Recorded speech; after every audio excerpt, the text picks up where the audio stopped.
বঙ্গভূমি, মানুষের সাথে মানুষের পাশে।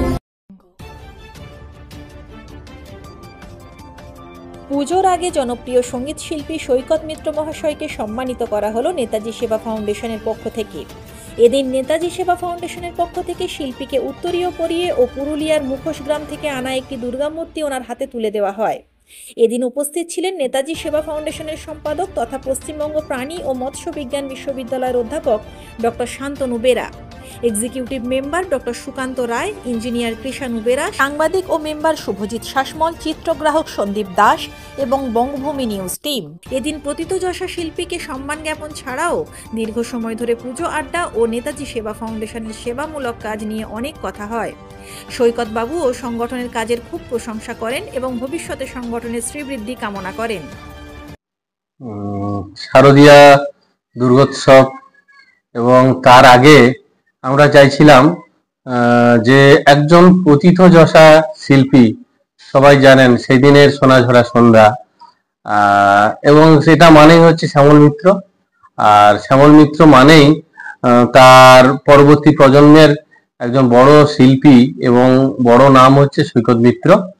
এবং সৈকত মিত্র সবাই জানেন প্রায় 40-45 বছর গানের জগতে রয়েছেন এবং তার পিতৃদেবের যে প্রতিভাটা সেটাও কিন্তু ওনার মাধ্যমে আমরা অনেক ক্ষেত্রে দেখতে পাই, সেই পুরোনো দিনের শিল্পীদের ছোঁয়া।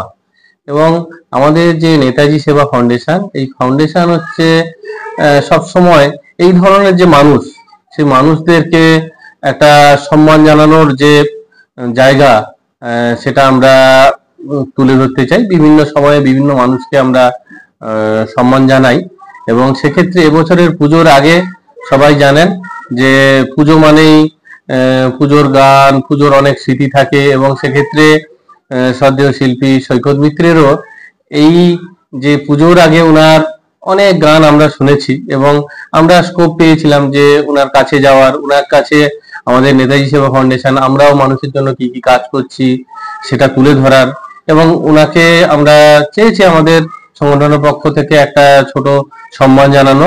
পুজোর আগে ওনাকে উত্তরীয় দিয়ে সম্মান দিলাম এবং যে পুরুলিয়ায় যে মুখোশ গ্রাম রয়েছে, সেই মুখোশ গ্রামের একটা দুর্গা মূর্তি, সেই দুর্গা মূর্তি ওনার হাতে আমরা তুলে দিয়েছি।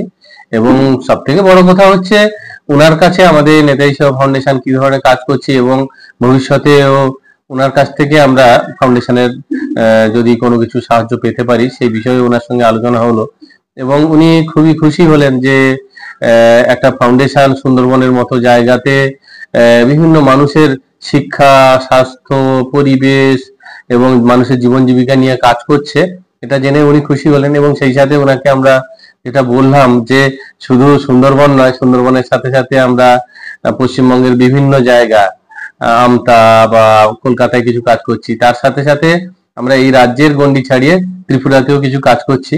উনি সেটা শুনে খুশি হলেন এবং আগামীতেও ওনার কাছে আমরা যাব এবং আশা করছি আমাদের ফাউন্ডেশনের অ্যাক্টিভিটি ওনার কাছে তুলে ধরতে পারবো। এবং কলকাতা থেকে বঙ্গভূমি নিউজ টিম।